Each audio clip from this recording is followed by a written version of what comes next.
अब भैया प्रणाम। प्रणाम। हम इस बार आप ही के क्षेत्र से चुनाव लड़ रहे हैं, तो आप अगर हमको वोट दीजिएगा ना, तो उसके बदले हम आपको टीवी, फ्रिज, एसी तेसी, कूलर, पंखा सब कुछ देंगे हम। कब का बात कर रहे हैं मुखिया जी? हम आपको वोट नहीं देंगे तो किसको देंगे?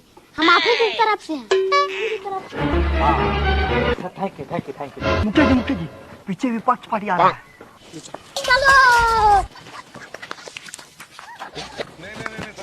कुछ तो गड़बड़ है, जरूर कोई ना कोई गड़बड़। बस।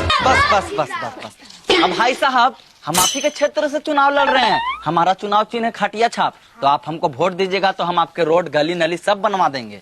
हाँ मुखिया जी, हम आपको वोट नहीं देंगे तो किसको देंगे? हम आप ही की तरफ से हैं। ये झूठ बोल रहा था, आज इसको नहीं छोड़ेंगे।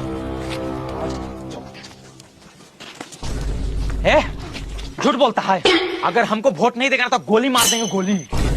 नहीं मुखिया जी, हम आप ही को देंगे। सोच लेना। चलो अजय, तुम मत घबराना।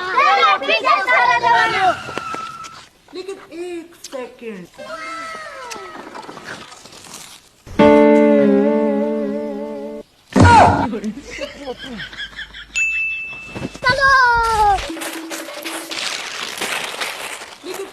मुखिया जी, मुखिया जी,